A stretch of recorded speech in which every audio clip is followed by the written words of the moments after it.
নমস্কার বন্ধুরা, নিরামিষ দিনের জন্য ঝটপট একটা নিরামিষ রেসিপি শেয়ার করছি। পেঁপে দিয়ে ছোলার ডাল, আর একদম সহজভাবে রান্নাটা করছি। প্রথমে একটা প্রেসার কুকার নিয়ে নিলাম, আর ছোলার ডালটাকে আমি 1 ঘন্টা ভিজিয়ে রেখেছিলাম। আর এখানে দেখো ছোলার ডালের সঙ্গে আমি এখানে পেঁপে টুকরো করে রেখেছি। তো অনেকটা পেঁপে নিয়েছি, পেঁপের পরিমাণটা বেশি কম করতে পারেন। যদি ভালো না লাগে এখানে পেঁপের সঙ্গে আলুও দিতে পারেন। এখানে পেঁপেটা দিয়ে দিলাম প্রেসার কুকারে।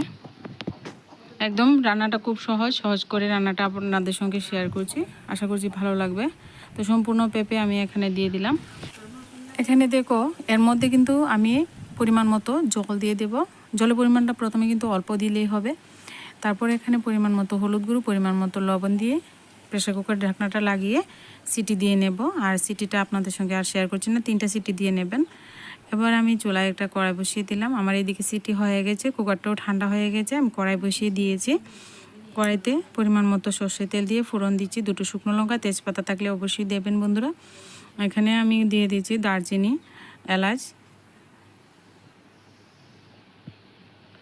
আর দিয়ে দিচ্ছি এখানে 1 চামচ জিরে ফোড়ন। জিরে ফোড়নটা দিয়ে এবার আস্তে আস্তে নাড়াচাড়া করে ফোড়নটাকে সুন্দর গন্ধ আসা পর্যন্ত কিন্তু ভেজে নেব। একদম ঝটপট করে শেয়ার করছি বন্ধুরা ভিডিওটা।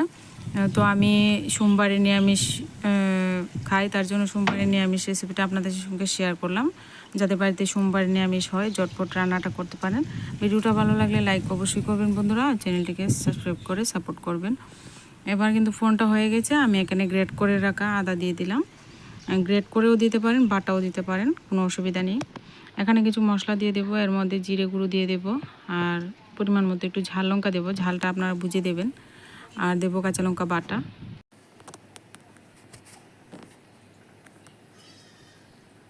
লাল লঙ্কার গুঁড়ো দিয়ে দিলাম 1/2 চামচের মতো। এটাকে শুধুমাত্র কালারের জন্য দিয়েছি, আর একটু ঝাল ঝাল আসবে।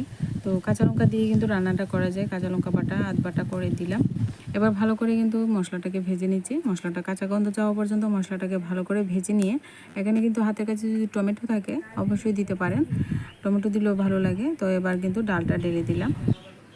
এবার ডাল দেওয়া হয়ে গেছে। এবার খুন্তি দিয়ে ভালো করে নেড়েচেড়ে পেঁপে আর ডাল একটু ঘন ঘন করে একটু ভেঙে নেব। ভেঙে নিলে ডালটা ঘন ঘন হয়ে যাবে, দেখতেও সুন্দর লাগবে, খেতেও আরও বেশি ভালো লাগবে। তো এখানে কিন্তু আপনারা ঘি, যদি হাতের কাছে ঘি থাকে ঘি দিতে পারেন। তো এবার কিন্তু ভালো করে এইভাবে ভেঙে নাড়চাড়া করে ঢাকনা চাপা দিয়ে ঝোলটাকে ফুটিয়ে রেসিপিটা পরিবেশন করে নেব। দারুণ টেস্টি হয়েছিল। আজকে ভিডিওটা এই পর্যন্তই।